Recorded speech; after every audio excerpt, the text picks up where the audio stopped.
You're listening to the Precision Shooting Podcast, discussing all aspects of precision and long-range rifle shooting. This episode is brought to you by Impact Dynamics. And now, over to your hosts. Well, hello and welcome to the Precision Shooting Podcast. My name is Rusty, and joining me in this episode, all the way from the US, is Mr. Rex Tibor. How are you, Rex? I'm doing good, Rusty. How about you, buddy? Yeah, going very well. Thank you for joining us early this morning. Well, early for me. Yeah, it's quite a time gap between the United States and down under there. It's quite a difference in time for sure. Yeah, we're about 5 o'clock in the morning here, so I am trying to wake up. What's the time there? You're about midday or so, aren't you? Lunchtime. It's about lunchtime. Yep. So it's not bad. I appreciate your accommodation with my time there. That was very kind of you. That's all right. You know, nothing like waking up nice and early and getting the day started and kicking off with some good conversation. Probably what most people know you for is, or at least came across you initially, was the Sniper 101 series. Sure. Ended up being 101 videos. Is that right? Yes, sir. It originally started off being labeled as a long-range precision shooting 101. Yep. Unfortunately, in the title, as it's displayed on YouTube, nobody can see what the heck the actual video is about, like barrel harmonics or cartridge selection or whatever, right? Or Gotcha. like system rigidity. And so to truncate it, I called it the Sniper 101, which is, legitimate because that is one of the things you have to master in that specific skill set. But it's not only for those guys. It's for any kind of shooting of any animate targets for any field application, whether that PRS, competition shooting or hunting or whatever. But so that was kind of where the huge amount of popularity came in on my particular channel. I wasn't even paying attention to views or subscribers until someone told me to look at it. I didn't even know where to find it. I just upload the video, and then there's questions, and I answer a few of them, and I was out in the field all the time shooting and having fun and working, as a working man and doing my studies and all that stuff and reading books and whatever I was doing. So I wasn't really into it, and I was surprised later because I had no idea as a scale of reference, that kind of accidentally became one of the go-to sources for long-range shooting information on the computer. And so I thought, well, what the heck? I didn't know that happened. Kind of fell on my lap. So it's been fun, though. I'm having a good time with it. So did that sort of compound on itself where you put up a couple of videos and then people kept asking questions, so you put up a few more? Yes. Yes. Yeah, just grew organically without you sort of planning out the whole series. It just sort of happened and continued to develop? Sure. Yes. So the process that took place, if you look at it, like if I was to look at it from a scientist looking from up on the hill at myself and my situation, what seemed to have happened was I'd post a video and I would notice like a huge amount of enthusiasm or questions in a category that I didn't realize was a category that people were curious about. So I'm like, wow, these guys are really actually interested in the internal ballistics of a weapon and how it functions and how it operates and what problems can exist and all this. Sometimes a person assumes that everyone else kind of has my exact or your own perspective. And Sure. So as a person who is observant of what questions are being asked, because I used to give guitar lessons, for example, right? To little kids when I was in high school, because I was playing as a professional musician back in the day when I was a kid too. I was up on stage playing guitar when I was in 7th grade even. And but when I started giving lessons is when I really started figuring out how to read people just between the lines. I can look at them. And especially with the kid, they don't know how to articulate the question. They don't even know which question they're trying to ask because they haven't got that far yet in the guitar lessons. But I could know where they were going, and I could anticipate what they needed to know to get to what they're trying to really get to. And so I kind of developed a knack for that in terms of reading questions between the lines. And I realized once I started getting into the series, wow, like I really need to cover this from a scientific perspective, really covering the basis of the physics and the mechanics and the engineering behind everything and why. Because these people are not satisfied how to do the process. I can show, a 15-year-old girl or a 17-year-old like kid off the street or whoever, or a 10-year-old the process very quickly on how to engage targets at 1,000 yards. Yep. If you get them their input, their dope, and whatever, it's not hard. And they actually are the ones that usually have the least amount of stumbling blocks to get there because they're listening and you don't have to untrain them on all these things. So that's not the problem. But to master something, you have to really understand why it's that way, because then you can if you understand the true science behind it, you got the foundation, then you can superimpose that vast knowledge on all the unperfect conditions which you will encounter in the field, right? Because the field is a nasty environment that's not the shooting range bench. And so when stuff gets weird and you have to start doing problem solving, now they have to actually understand the science, because there's no way you could write a manual on like what to do if this happens, what to do if this happens, because the combinations of problems that come in together at different angles is infinitely complex and is super dynamic, and you can never, ever have a list of answers.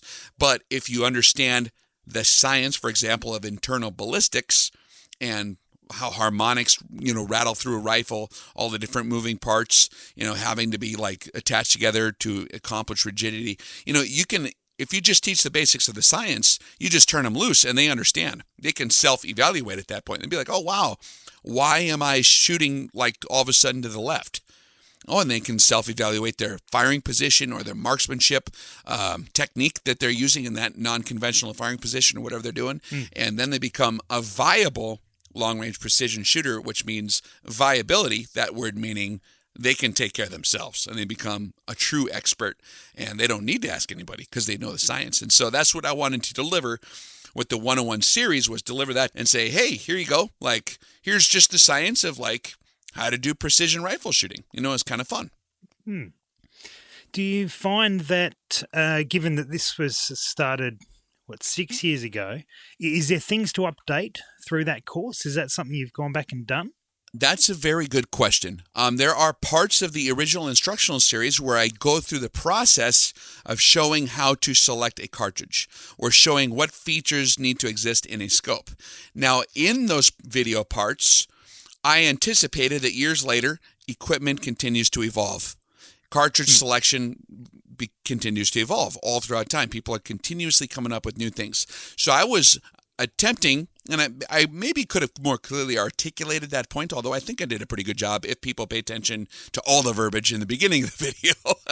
But I'm showing the procedure to go through on what characteristics to look for in cartridge dynamics. And once you understand the dynamics of cartridges, now you can go through, and then I did examples showing currently available technology, or with rifles, scopes, cartridges, powders, primers, etc., right? Sure. What I was trying to convey was the methodology and the science of how to make that selection process in a way that's going to decisively give you exactly what you're looking for.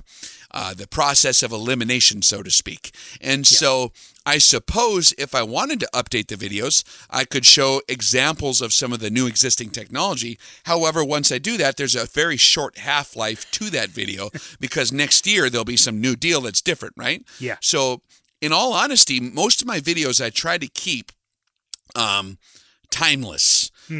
Because science and physics never, ever change, ever. And as long as we're shooting rifles that use a propellant to project a lead projectile down a rifle barrel that produces recoil, the shoulder fired, as long as we're using firearms, we'll put it like that, these videos are going to be applicable to that, is what I try to do, because I look long-term, like I look 50 years in the future. All that stuff is not going to expire. Now, the details on exactly which equipment I use as examples of traits you're looking for in equipment, those things will change over time. And that could be updated. One thing that certainly could be updated is my editing style. Because I started off on, Windows Movie Maker, and it was super low resolution. Yeah. And it was kind of funny to see the evolution from the very first video, which is very, structured and non-organic, Sure. Where I'm sitting there, Mr. Serious Guy, reading my bullet points list. And then as I started to get more comfortable with it and kind of just calm down, when you get halfway through the series, I just kind of do it in more of a conversational format, which is more effective, I think. So if I would redo this series, I would cover the exact same material, the exact same points, and none of those have really changed. None of them are out of date, but I would update the video editing style, higher quality video, better B-roll footage, like the guy shooting the rifle, you could actually see what he was doing because it wouldn't be like 900 miles away on a shaky camera with unprofessional photography. You know what I mean? Yeah, sure. But the information is the gold. And I talked to one of my mentors in the training industry here in the United States, Mr. James Yeager of Tactical Response. He's kind of a controversial figure because he's a very robust character and very rough around the edges, but I love him. He's actually a very generous person. And I asked him, I said, do I need to go through and do I need to upgrade my equipment? Because my videos, I am a dinosaur with the computer, right? TiborasaurusRex, the dinosaur. And so do I need to hire like a professional media crew? And he said, absolutely not. You don't need to worry about it because what you are delivering is the meat. Yep. There's meat versus sizzle is the explanation, right? So I'm not sizzling. It's like not a well-polished deal, that's like there for the special effects or whatever. Sure. It's the real heavy-duty meat of the topic. And so, but being a perfectionist, I would love to go back in time and help myself edit those videos or know which program to use for editing, Yeah. Because that was all a mystery to me. So I learned a lot there. But the thing is that you learn and you come through. Is filmmaking of interest to you, or is that just a mechanism to get the information out there? That's an interesting question. I never thought I would become interested in it, but I am an artist at heart. Mm-hmm. And I remember when I was a kid, we did these personality-based like competency tests or whatever, psychology, blah, blah, blah at school to see what career you'd be best at. And I remember in first grade or second grade, they had all these questions on, and then you had to remember which circle is attached to which, like a beehive or whatever, all these weird little tests they do. Yeah. And it came out at the end and it said, you will be a graphic design artist or an engineer. Okay. And so now I'm both. And it came out to be true. I'm both an engineer and I got formal education in science, but I'm also an artist too, right? Yep. And so all those things are true. And it comes together with this synergistic effect of being able to communicate the engineering. So that's cool. That's where art meets science. And I'm not trying to be Mr. Fancy Pants or nothing, but one of the reasons, there's a lot of people who are way smarter than Albert Einstein, for example. Like Minkowski, if you study geometry or if you're into mathematics and you read the history of it, Minkowski and some of these other guys that were peers of Albert Einstein were smarter than him in math and physics. They had a much better handle on it. Sure. However, Einstein was the guy that could articulate what he was trying to say. These other guys couldn't explain anything because they're like the quintessential, what do you call him?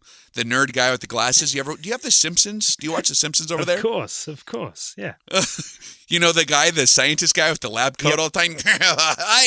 Is that Professor Frank, I believe? Yeah, I forget the character. But that's how a lot of engineers are. Yeah. Or people that are in the computer world or, and it's just like Einstein was kind of an outlier because he could explain things in a very down-to-earth way, but, and so that's why he became very, very effective and at communicating what he was trying to do with his whole spiel, right? Explaining relativity and inside-out geometry and all this crazy stuff that he was into. He could actually use parables and allegories and pictures and all different kinds of, kid time story tales to explain something. And that's where the solid gold was in the. It's interesting in life, and even like if you look at all the best teachers throughout time they understood the topic material for sure, but they concentrated their firepower on making sure that the people receiving the information were actually grabbing it.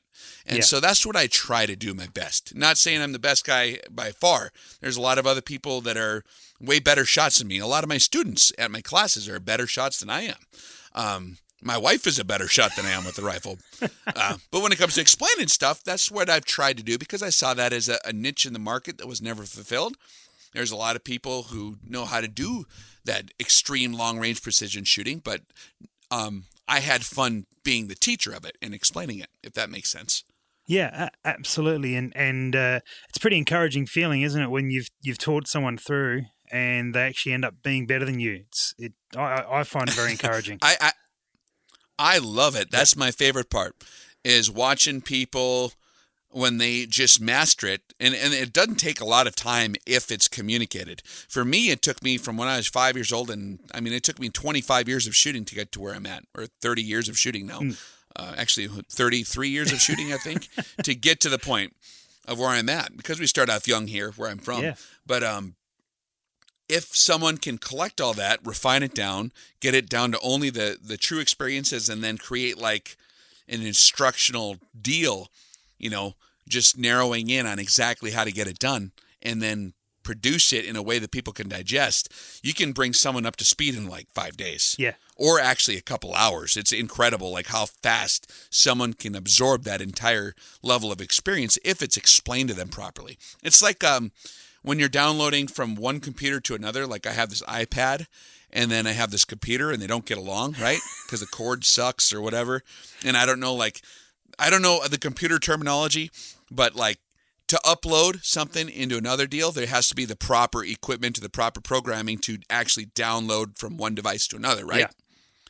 That's where I concentrated to make sure that I had enough power in my system or in the cord, or have the right adapter plug for each person, right? So I have a whole bunch of different adapter plugs in my toolbox because I've struggled in my own learning experience in the range. I was a varmint hunter. I was a deer hunter. I did other stuff. I mean, I shot a lot of M16 rounds. I've shot AR-15s. I've done tactical stuff. I've done pistol shooting, and then in the precision field, like I've done stuff from the bench. I've tried to shoot for tight groups, and then I tried to, I did a little bit of competitive stuff back in the day just to tiny them up, but it wasn't my shtick. I did great, but it was kind of boring for me. I just would prefer to be alone in the mountains. Yeah. I guess I'm kind of a solitary kind of guy, believe it or not. But all those different things, all those different experiences help give me those adapter plugs for different people. And so if someone comes to a class, for example, we have Rex Defense is the name of my training company that I have here in the United States. Hopefully we're going to get my paperwork sorted out to maybe go international, to some friendly countries like Commonwealth guys like yourselves. Yeah, absolutely. And come and share the stuff over there. That'd be great. For sure. I just got to get the paperwork filled out. But having all those different adapters in my toolbox for different personalities, different ways of looking at things. For example, if you ask a purely F-class shooting guy, like someone who mastered F-class, if you ask them any question about a firearm, sometimes they're going to be looking through that question in their lens only. So they're going to tell you how to chamber a rifle, for example, in a way that an F-class guy would want it. Well, if it's a deer hunter asking him that question, he might think he's not, there's field conditions and now your rifle ain't going to chamber a round, for example, or vice versa, right? Like a deer rifle is not going to be the perfect setup for F-class. So I have kind of a diverse perspective of shooting from having dabbled in most of it for most of my life and trying everything out and playing around with the different things and being enthusiastic in all the different fields, to where I can see like one of the most important things about answering a question is asking a question first. What are you trying to accomplish? What are you trying to do? Are you going to be competition shooting for groups? Are you going to be in World War III helping Patrick Swayze and Charlie Sheen fight off the Russians, or what?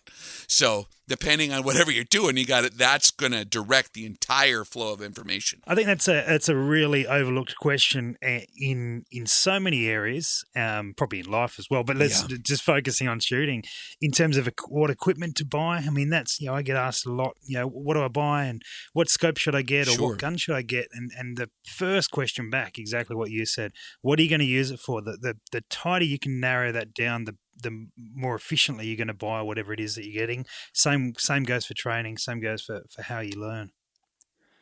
Absolutely. That's a hugely important thing. And if someone fails to do that, it becomes a fatal error in the answer. A lot of times, unless you luckily just accidentally guessed exactly what they're trying to accomplish. But that's rare. Absolutely. So when did you make the switch from YouTube videos to like in front of people in training? When did that happen? Kind of organically occurred again. I went through some like health problems a couple years ago. I was kind of a fit guy, Mr. in shape guy, climbing on the mountains and all that stuff. And all of a sudden I come down in when I is in my earlier 30s with cancer, which was kind of a surprise. Like I didn't know that would happen to young guys. Yeah. And so I had cancer, and it really kicked my butt. It kicked my butt so bad that it put me on a pretty good tailspin in terms of my physical health. And when that happened was a lot of the field work I was doing was very difficult for me to continue to do, just due to the requirements of the job requirements that I had, right? Were you working in scientific areas at that point? Yeah, I was working a combination of scientific and engineering kind of areas like that. Yep.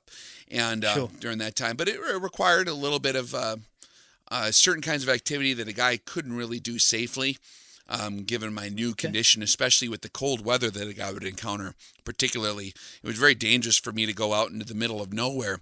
A lot of the places where I'm from are very similar to the Outback. You can drive for like a day and not see a human being. You know what I mean? Yeah. When those conditions are mixed with 50 below zero and you're all by yourself and you're like an hour's drive away from cell phone reception, it gets very dangerous. And so I thought, man, I don't want to, with a lot of other combinations of things, and some encouragement from a couple of mentors, I guess you could call them, who were in the training industry. And once they saw what I was doing just online, they said, "Why are you not training people?" And I said, "What do you mean training people? What are you talking about? Like commercially training? I'm like doing classes." And I thought, well, I don't know how to do the logistics of that. That's difficult, Sure. And so one of my friends said, all you have to do, you already have the advertising mechanism. You just tell people, hey, by the way, I'm training, and it's going to be on this date at this place, and here's the ticket. And then I thought, oh, that's easier than I thought it was. So I tried it. I did a beta test. Me and a couple friends did one, and it was a smash hit. And so we just kind of hit the button again to see what would happen, and it went again, and tried another time, and it kept going. I was like, what the heck? This is a potential avenue of making ends meet, Yeah, sure. Which is nice, because doing the full-time engineering job that I had was a full-time job on top of another full-time job, which was the video review stuff, right? Right, yep. So basically I didn't have a life besides that. And it was nice to be able to just kind of like, okay, let's actually put resources towards this one deal. And through some other physical circumstances, I had a spine surgery about a year ago. Wow. And that took me out of the game in the job I was having. And so I thought, okay, I guess I'm full-time into this deal. You know how every once in a while you need the creator give you a little bit of a nudge to get your butt in gear? You know what I mean? So that's what happened to me. He said, all right, time to fly out of the nest. He just tipped the nest over and I flew out and had to fly so it wouldn't crash. And so here I am now doing the training deal. Can you give us an update on the cancer side of things? Is that all in remission, or where is that up to for you? Yeah, so they were pretty effective at getting rid of it. When they first found it, I did a surgery right away. And then after they did the, I forget what the test is called that they do. It's the, see, I got chemo brain now. But they explain exactly like where it was at, and they stage it, and they figure out exactly what kind of cancer it was. Sure. And they said, oh dear, this hit a blood vessel, and it's metastasizing, and we think it's in your lungs and your stomach and your brain everywhere. So we need to give you chemo. And so they gave me like 19 or 18 treatments of 3 different kinds of platinum-based mustard gas chemotherapies. Actual mustard gas. Wow. And so, that was exciting. That was fun. I bet. And it was a hell of an experience. I should do a review on that stuff. Yeah, real positive. It was horrible, man. It was bad. Wow. But it was like World War I technology that they pumped into my veins right there. And I thought, oh, that's great. How long did that last for? Well, the chemotherapy was relatively, I had to do it pretty heavy and fast. So I did every day until it was done over the course of a couple months. Wow. And they spaced them apart. But it was 19 treatments with these 3 different drugs. And I forget, what was our topic we were talking about? Cancer? You were giving us an update on that, yeah. I think. Oh, yeah, I'm sorry. Yeah, I get distracted by all these rabbit trails. It's good. But anyways, I did that, and that very effectively killed whatever was in there, if there was any, because it was kind of a mystery to them, like, they gave me the stats. I read all the stats from Europe and from the American studies, and it was like a 65% chance he wouldn't make it if I wouldn't do any further treatment. And so I said, well, shoot, I suppose I better do the mustard gas therapy then, Yeah. Yeah. And so I went with that, this is just, and I researched it heavily because I knew that it'd be an investment in health in terms of, really taking its toll. Chemotherapy is very rough. And so I didn't want to do it unless I was darn sure it would actually work. And after I read the numbers, they said that if you do hit it with everything you got with both barrels, chemo-wise, it'll kill the cancer.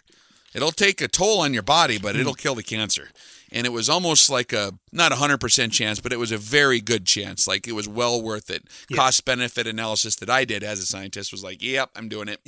So I went and I did it. And you were fairly physically fit as well, so your body probably is able to do it at that age and that fitness, rather than in years to come where you may not be able to. Oh, yeah, absolutely. And that's one thing I never had. It's funny. Empathy is something that you learn through experience sometimes. Yeah. And I would hear of, family members or friends getting cancer, and you kind of go, oh man, that sucks. And then you just keep on with your day. Yeah. Now when I hear that, I fully get it. I'm like, oh crap, that's horrible. Oh, you would, yeah. Because it's a tough deal. It's a very tough deal. And so I was very lucky I survived, but at the same time, it has its consequences when you do surgeries and treatments and stuff like that. And I've had several surgeries after that. They didn't turn out to be malignant, but there was other things they had to fix and get rid of. And then from the treatment itself, interestingly enough, the treatment is so harsh on the body that creates a whole new set of problems, right? And so then you have to deal with those. And so that's kind of been the tailspin. And I started off really with a lot of momentum, coming into it in very good shape. They said I was a highly tuned athletic machine. That's what they told me when I went in there and I started doing chemo. They're like, oh yeah, you'll be fine. But then after about a year and a half later, really just all the peripheral effects from the drugs and everything else and the surgeries and the consequences of not being able to move for a year, right?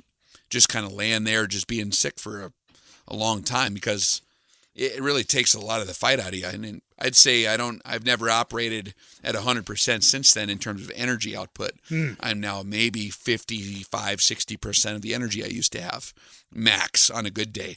And so it takes its toll. And then that, it's cumulative consequences. You get out of shape, and then you can't get out of the house, or you don't want to, or you feel too sick to do anything.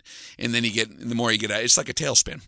And so that's been kind of where I was at with that. So I'm lucky because I survived. But at the same time, there's definitely hard parts of surviving it, is the pain of the treatment and all that kind of stuff. But sure, for anyone who might be struggling with it now, there's also solid gold there too that actually you'll never ever find unless you go through something like that.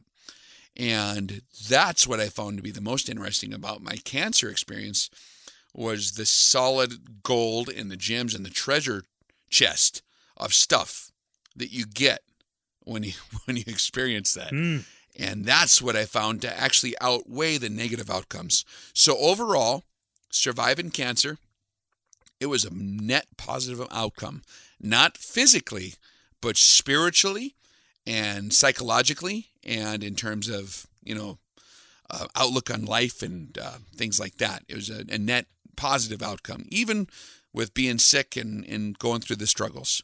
Yeah. And so it's worth over $1 million just to go through. So I highly recommend, if you ever get a chance to go through cancer and have some chemo, go ahead and try it out, and you'll find some solid gold if you keep your eyes open.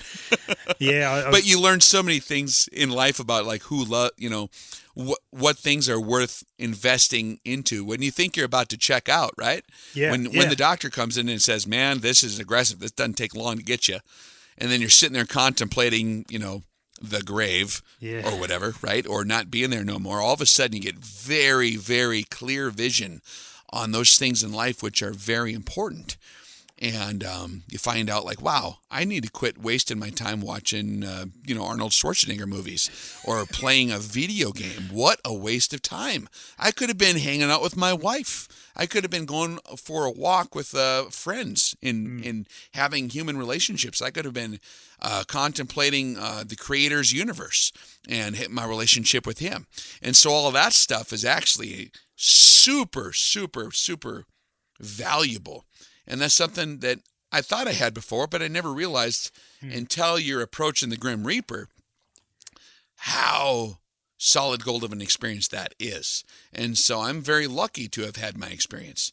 And here's another thing too that's interesting.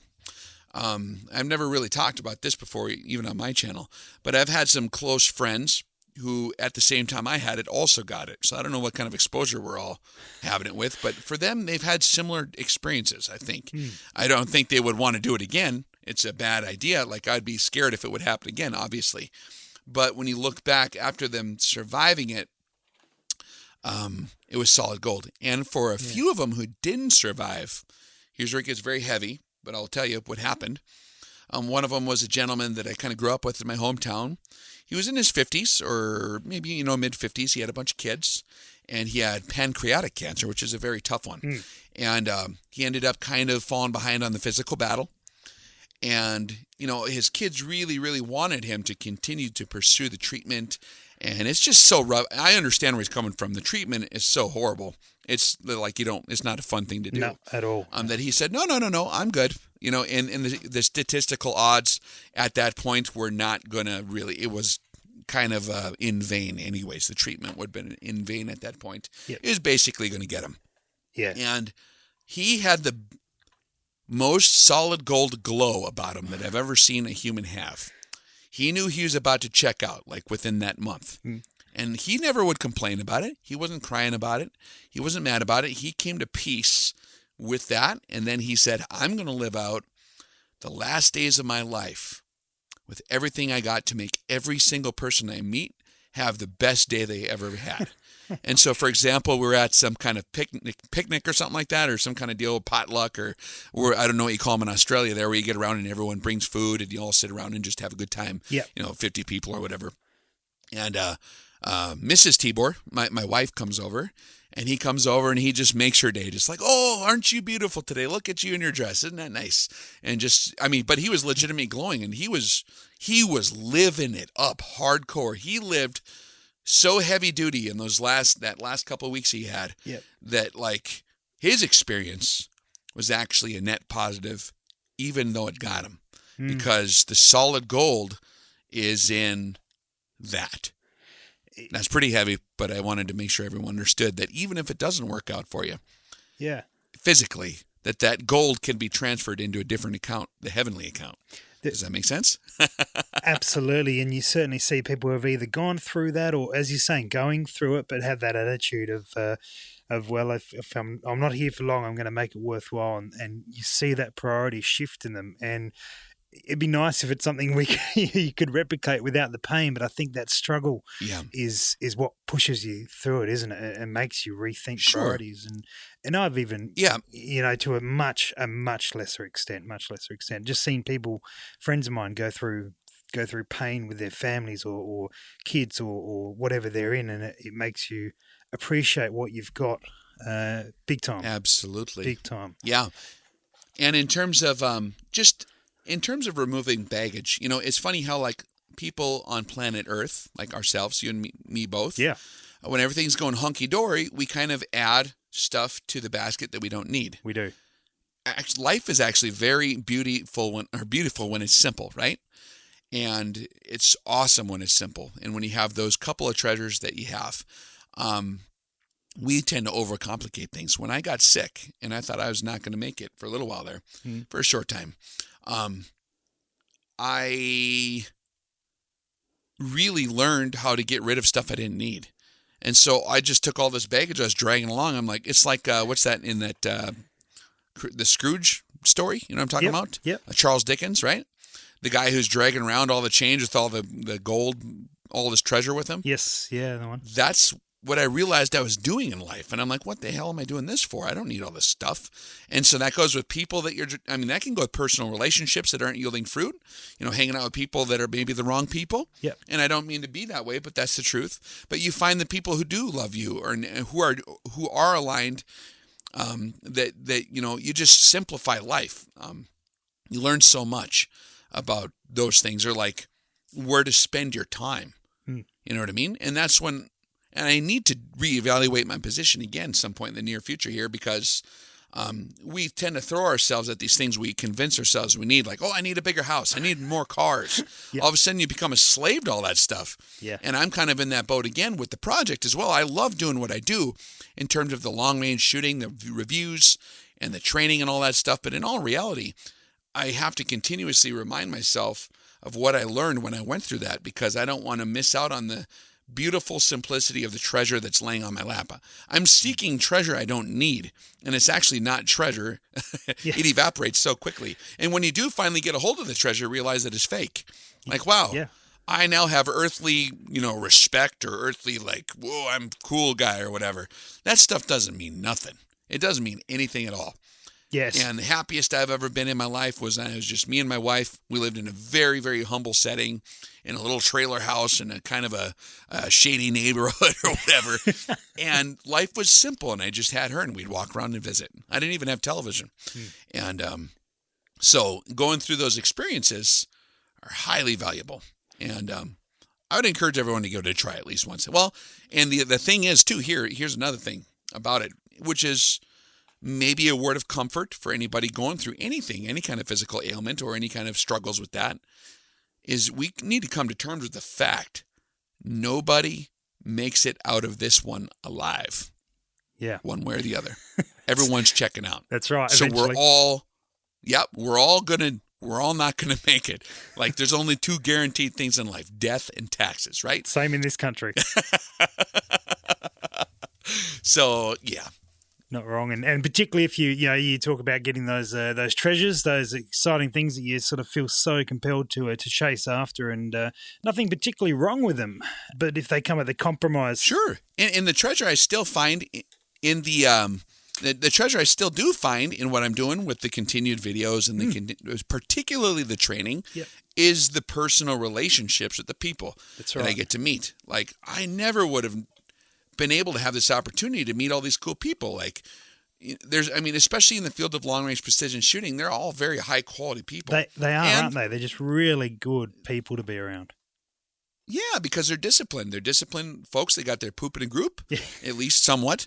Nobody really does in life, in all honesty. And if you do, it's not for long. But it's my kind of folk, you know what I mean? And so being able to meet these people and visit with them and break bread with them and, maybe share some of the stuff like we were just talking about, and even just sharing the good news of what good stuff there is coming around the corner, that's my secret mission that you don't tell anybody, by the way. But that's my secret mission. But no, just sharing the solid gold that I've learned. Yeah. Not in the shooting deal, but just in life. God's gracious nature, and that he'll take you home whenever it's time, and don't worry about it. If I can just be able to hang out with people and do that, it's all worth every amount of blood, sweat, and tears I ever put into it. So hanging out with people and being able to have these conversations like you and me are having now, that's where the gold is for me now. I don't care about being a cool guy or being tactical or being the best shooting guy that I ever saw or whatever, or even like being on top of the industry or whatever the heck these guys, people in the world strive for. Like, that's all great, and that's all a great blessing, to maybe be pointed in that direction. But it has to, now, to whom much is given, much is required. So that's the sobering part. I have to live up to the expectations to make sure that whatever God has given us in terms of your competency, my competency, we're all responsible to use that for his glory and to do good things with it. Am I allowed to preach on here? I'm sorry.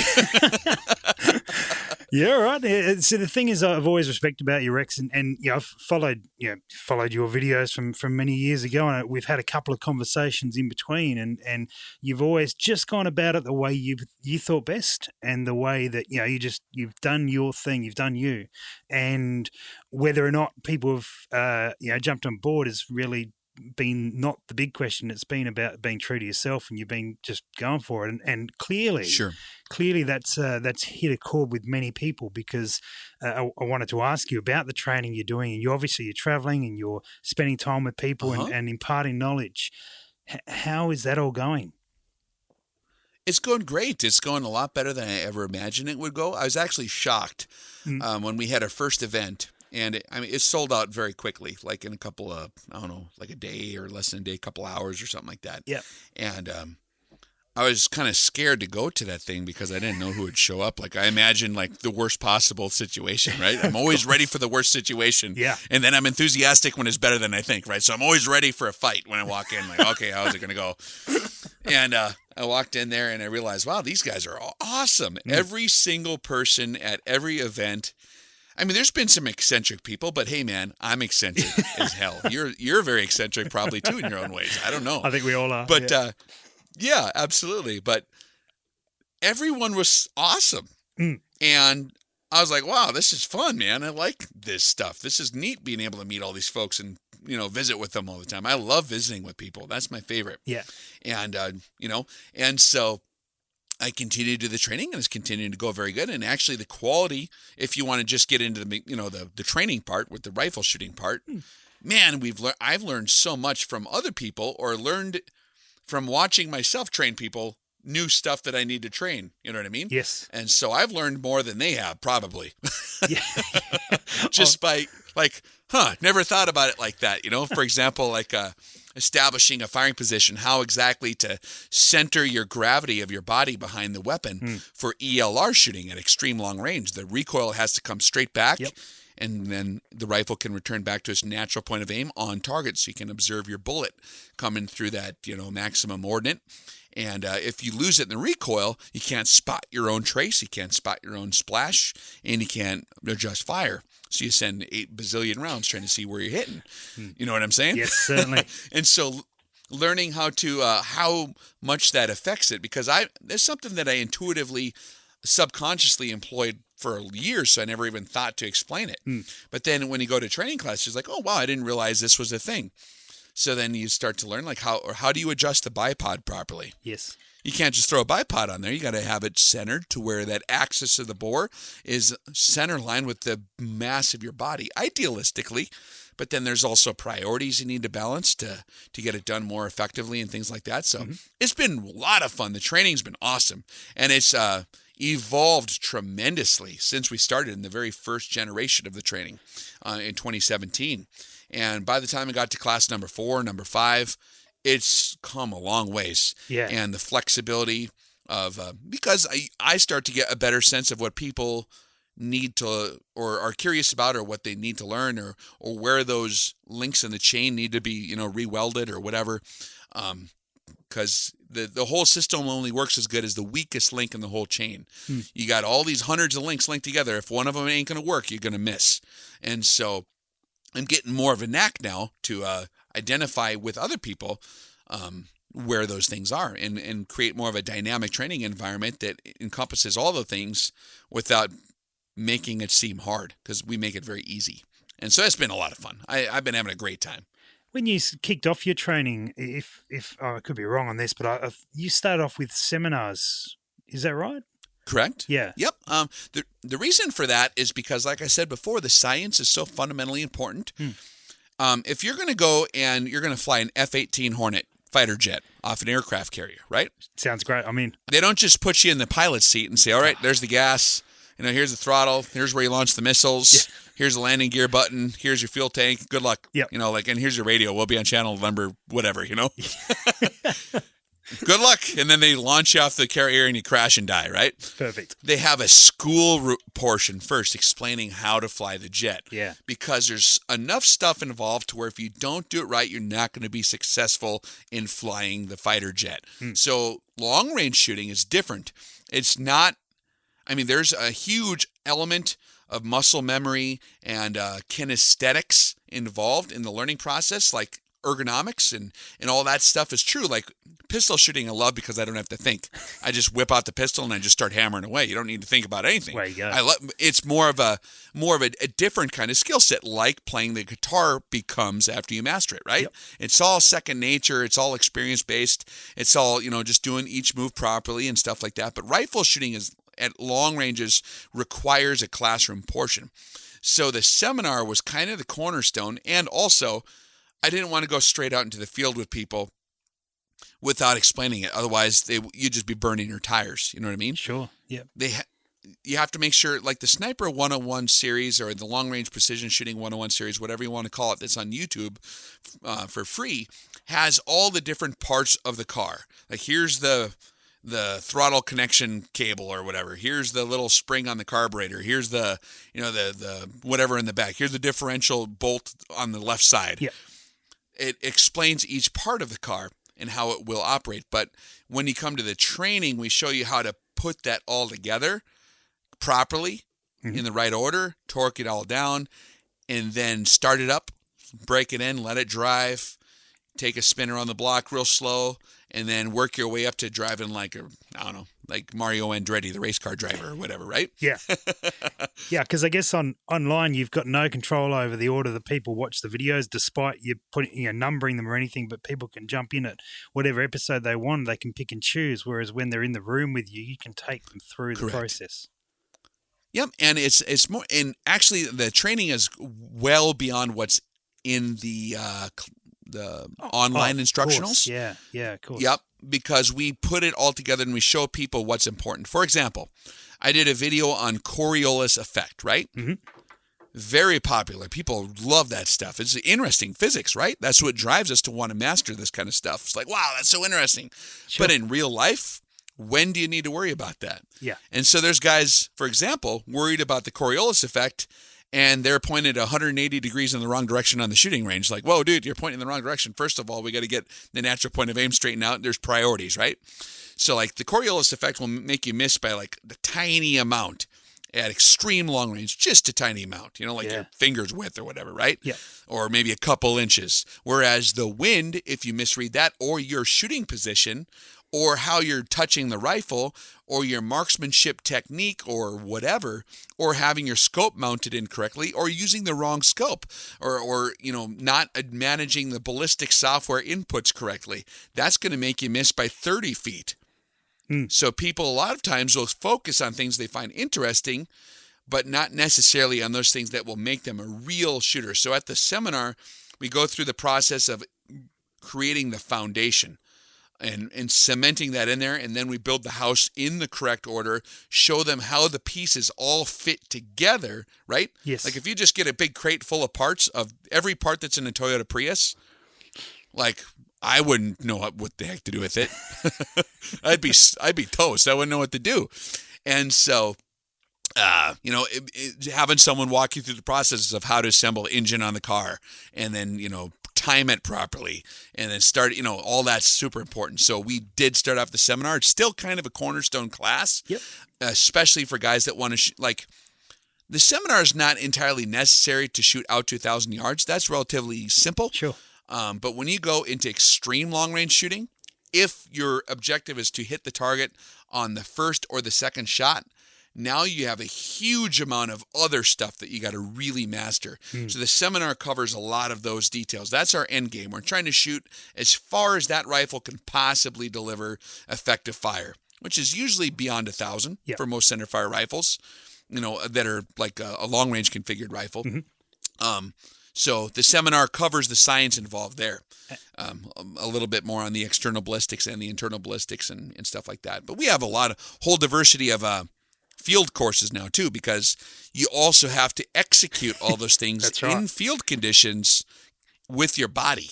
And then you have to make it muscle memory. You have to make the procedure muscle memory, right? Like what procedure do you have to go through? Because in real life, if you're hunting a real target, right? Let's say we're deer hunting or any animate target. Yep. Do you guys hunt kangaroos down there? We shoot kangaroos under permits. Is probably more descriptive. Yeah. Kind of. Yeah, I got you. Kind of a varmint classification on the creature. Maybe it is. Yeah, but it's somewhat more controlled. And there is national standards that you're meant to only shoot them within 200 meters. Yep. So.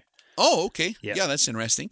That's actually a wise way of managing that, because you want to be a disciplined shooter before you start taking animals' lives, because you want to do it in an effective way, right? Sure. You get a high degree of responsibility once you start actually putting bullets on their live targets. To do it, in a clean way. Anyways, but yeah, so there's a lot of stuff that happens in the field that is way different than when we take our time on the shooting range and we can have our sip of coffee and then get our stuff together. And then in real life, like in my case, like the whitetail deer sees you from 700 yards away and then it starts running and you have a 4-second window. What are you going to do? You have to be very field expedient. Like, okay, most of the time you just decide not to shoot and then you got to, be more sneaky or whatever. Yeah. But reality is way different than the ideal range environment. Yes. And so that's one of the things that I concentrate on in my field training classes is teaching people not only how to do it, but how to do it in a way that's sensible in real life. If you ever actually had to employ the skill set in real life, how would you do it right now? Well, I think that's probably a part of the popularity of PRS, where you're not just in that. I mean, you're on a range and you're shooting a competition, but the conditions you find yourself in the manufactured conditions you find yourself in, aren't just all the time in the world, and whatever you like to do. It's often quite rushed. And, it introduces the element of time pressure, right? Sure. And a different array of targets at different shooting positions. So PRS is great for adding time pressure, making people learn how to establish non-conventional firing positions. Very good for that. Of course, they're still different than real life, because in real life, when you peek over the hill, you can't say, okay, there's going to be a deer that pops out over here, and then the rabbit's going to run down this trail here, and you can't write it all on your arm ahead of time. You know what I mean? So real life is still way different than anything that we can try to produce in competition, but it's good to exercise those muscles nonetheless. If you're doing curls in the gym, right? You're exercising your bicep, but that's not exercising your back or your legs. And so those are, or going for a run for 3 miles, right? So each different muscle, it's good to diversify one's skill set and skills by going to all different kinds of experiences, like going to PRS shooting, learning stuff from the F-class guys in the category of ammunition reloading, for example, or going over hunting to learn the field craft, which is a whole different ball game, or learning maybe in whatever your shtick is, whatever your profession is, on the law enforcement tactical side or whatever. That's a whole different dynamic, a whole different set of pressures that you have to be really good at to execute your mission with perfection, right? And whatever that is. And if you're just having fun, it's fun to master everything. So that's why I have a lot of fun doing it. Yeah, fantastic. It's going well. What often on those courses, I bet you hear some common misconceptions or stories of things. Have you found sort of some regular things that people have a misunderstanding of? Well, yes, as a general trend, but it's hard to back away, because sometimes a lot of these misconceptions are not necessarily misconceptions. It's them looking at the world through whatever lens they have. For example, sometimes I see from a field perspective guys that plan on using it for hunting,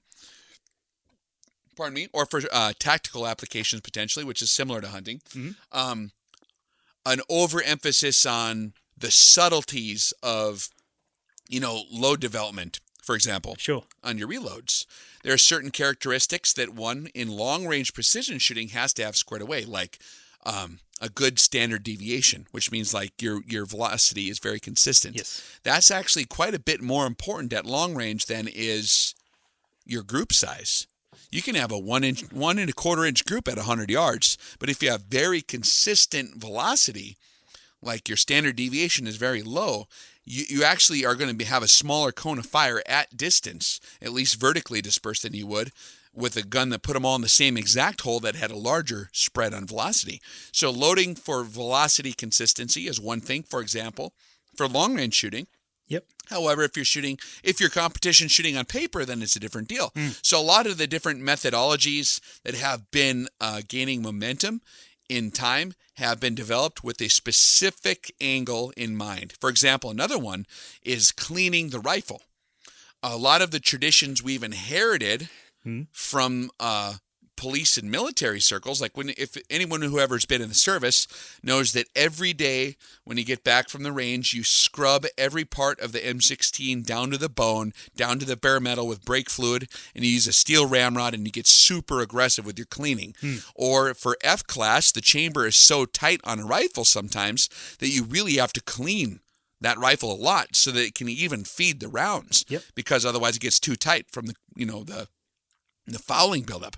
However, from a long-range precision field perspective, sometimes you have to use minimal disturbance as part of your cleaning regimen, which means that you don't want to mess with anything. Don't touch it. You want it to have a natural fouling environment to the bore, because each time you go in there and clean that weapon, it is now different because you introduce mechanical bore erosion with your hand rather than a bullet. Does the same thing. It cleans it out with the bullet. whatever was in there is cleaned out, right? Yeah. And it deposits a little bit of copper, but copper following equilibrium is something that people don't understand is important to maintain for long-range shooting because of velocity issues. Muzzle velocity variation particularly becomes incredibly important. And so a lot of guys will over-clean the bore on the rifle. I will still clean the bolt. I'll make sure that stuff is clean to where it'll function properly, but I will never get Western on a precision rifle bore for field applications or for long-range shooting. I like to maintain more of a natural environment on the bore. But there's different perspectives too. Like I said, it depends on how your rifle is chambered, what kind of rifling it has, what bullets you're shooting, exactly how it's loaded. In some cases, you might have to do copper remediation, like in a hypervelocity round, we'll call it, like a 220 Swift or a 22-250, right? Yep. Where you have 4,000 feet a second or 3,700 feet a second. Now you have like a more uneven copper distribution because it's actually like just splashing in there. And so that's a problem. But in standard velocity, long range shooting type rounds where you're pushing a heavier bullet, there's a certain amount of copper and following equilibrium that you want to allow to take place because it'll plateau out and you'll be able to do that. So that's just another example. Yeah, the cleaning one certainly evokes a lot of different responses and a lot of different passions depending on the crowd and the individual that you're speaking to, and certainly absolutely. And that's something I need to reiterate again. Every one of these things we're talking about is looking at it through the lens. My particular lens is long-range precision shooting field applications. So that's my lens. And I like to preface my deals on that. If you're doing something different, then there's probably a different methodology for that. Absolutely. How does it feel, Rex, to have spent all this time on making videos on YouTube and putting time and effort and research into putting these videos up, and then having your biggest video of just you shooting a 50 cal BMG in terms of views? Is that what it is? Your 50 BMG video is the most popular video on your channel with 1.8 million views. I see. That's funny because I don't even know. I should probably do some research on my channel. Is that the most popular one? That is the most popular one, and it's amazing where all the ones you've put time and research and such into, and the one that's the most popular is just something silly. Screwing around out in the field. Yeah. So I figured if I would just put a bunch of ammo in the microwave or something, I watch those too. I'm not talking against that. I think that stuff is hilarious. I'm like, what would happen? I want to know. So I understand that people sit back after a hard day's work. Yeah. They don't want to go to college necessarily, right? They just want to have fun. Yeah. And so they kick back with a beer and they say, I'm going to drink this Belgian ale and I'm just going to watch what makes me laugh. Yeah. And so they'll watch the kids with their skateboards crashing into light poles. And then the next video is where they're putting ammunition in the microwave, right? Or whatever. Yeah. And so that's fun. But yeah, it's funny. Like all the videos that I poured my heart and soul into are some of the lower count videos.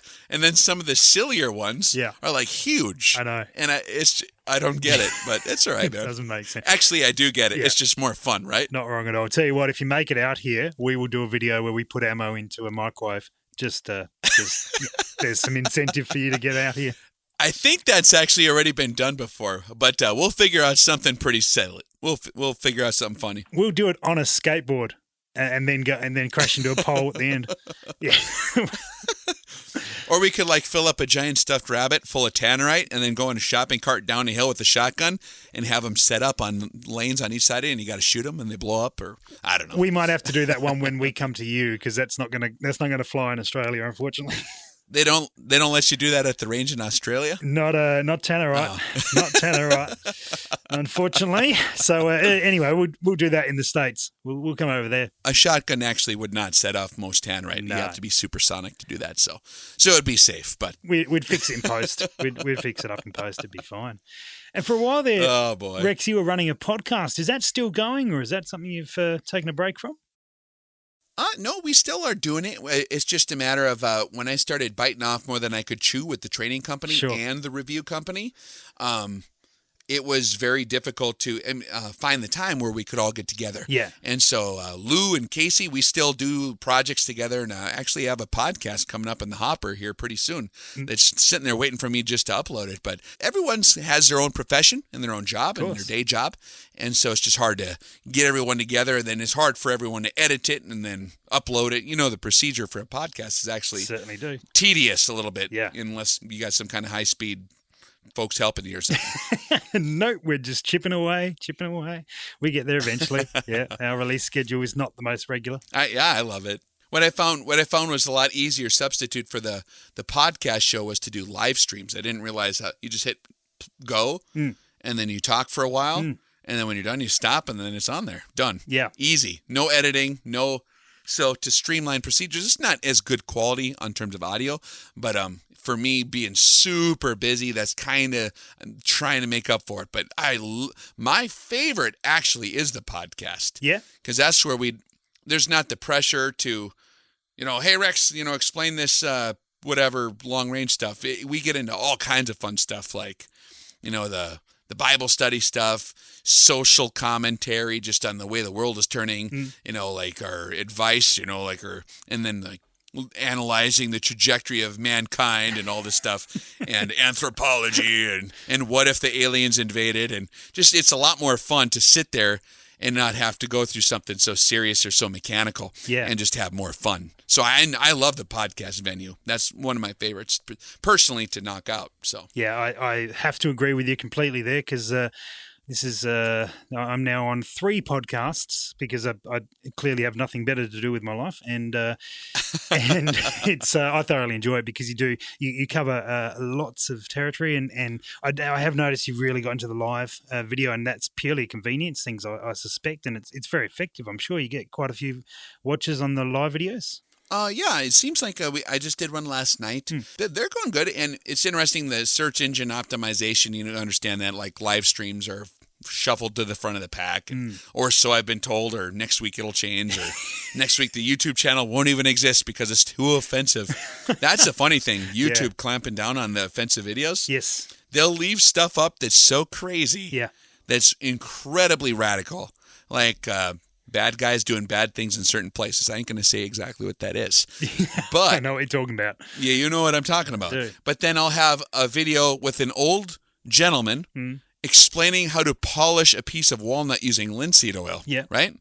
Like gunstock carving. Yep. And then I'll get a letter from YouTube saying this video has been marked offensive to most viewers and shall be like demonetized. And they take like all the stats out of it. And I'm like, what the hell? You're offended by the old guy carving a piece of wood? What the hell planet are you guys from? Oh, yeah. Ay. YouTube is something I'd love to lean into more, but just when that's out of your control, I think that's why I like podcasting, because there is no central bank. It is you put it out there to the world, and if people like it, they'll listen, and if they don't, they'll move on to something else. Absolutely. Me too. And there's a lot more liberty there to kind of say and speak freely.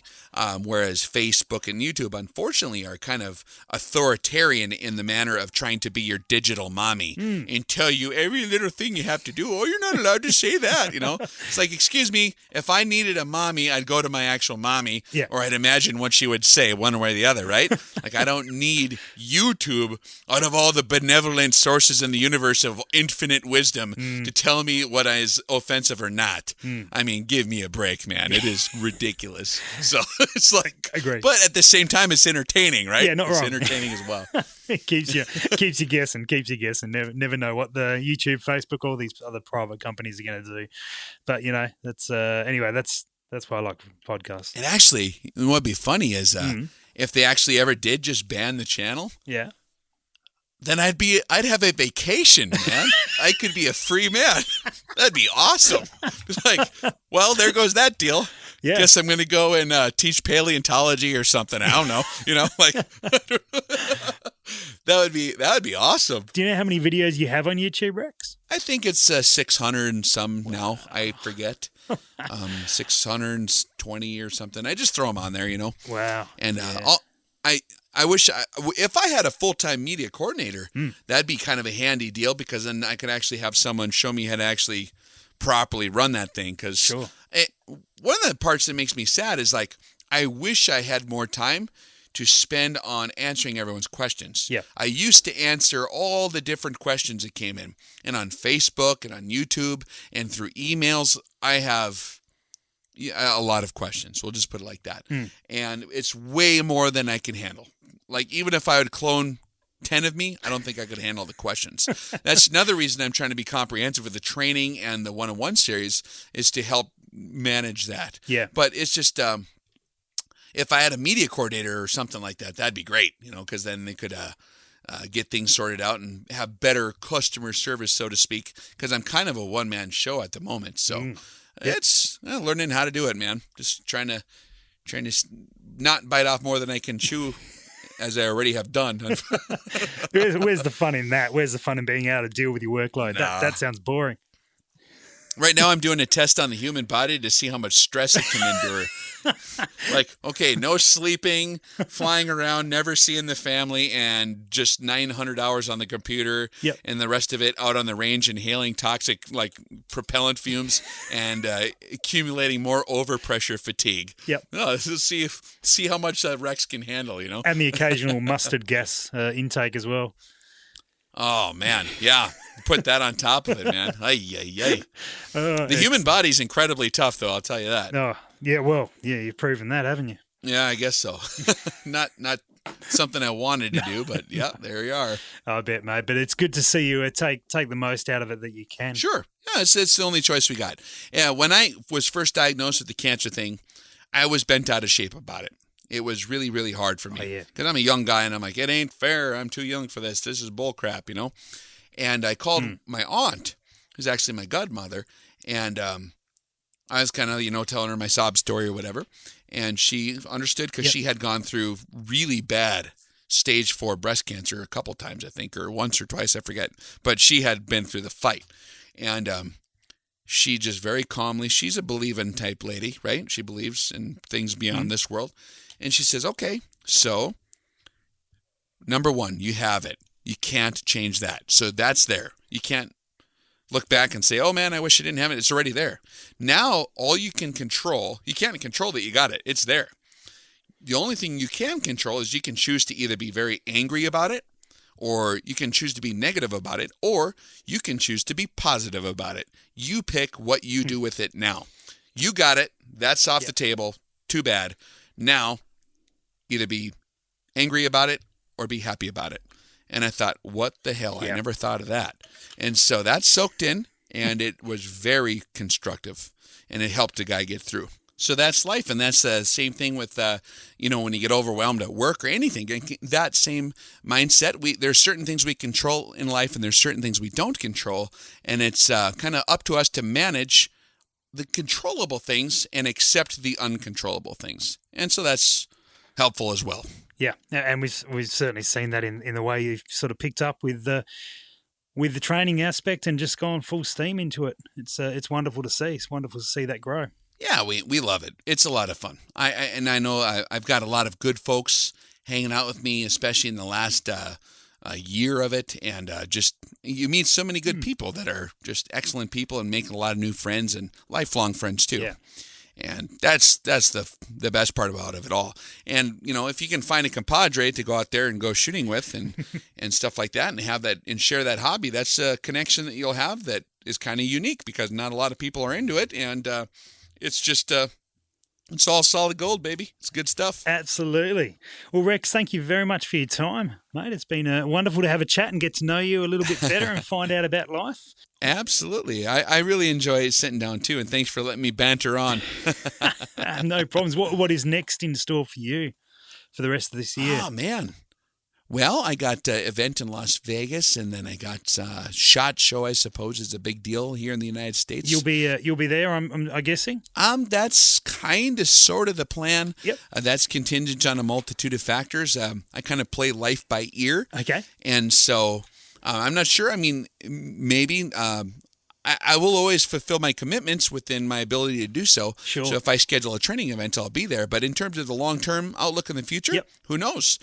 Maybe I'll disappear back into the woods again and take care of the wife and do the family stuff and just kind of enjoy that. So, but while I'm here, definitely having a good time. And if I ever was to escape one day from the task at hand, and it's a lot of work. It's a lot of work. But if I ever did escape from it, just say a good prayer for Rex and everything like that, and I'll be having fun someplace. No doubt. Well, if you do manage to get to SHOT Show, we shall see you there. Or are you going to be at SHOT Show? Absolutely. Oh, what the heck? Well, shoot, maybe I'm going to have to actually go there now. I think that would be a wonderful thing. We'll do a podcast in the flesh. That'd be awesome. Yeah, hardcore, man. I'm game. Yeah. So I'm going to try to make it. I'm actually going to look up my ticket there and see if I can get back in with my media stuff, and that'd be awesome. Yeah, absolutely. Rock and roll. Terrific, man. Well, thank you for your time. Absolutely. And it was a pleasure talking to you and also your audience, too. I just love you guys down there, and I always have a lot of fun talking with all you guys. So brilliant. May the force be with you. And also with you, eh? Terrific, mate. Sounds good. Thanks, Rex. All right. Cheers. You bet.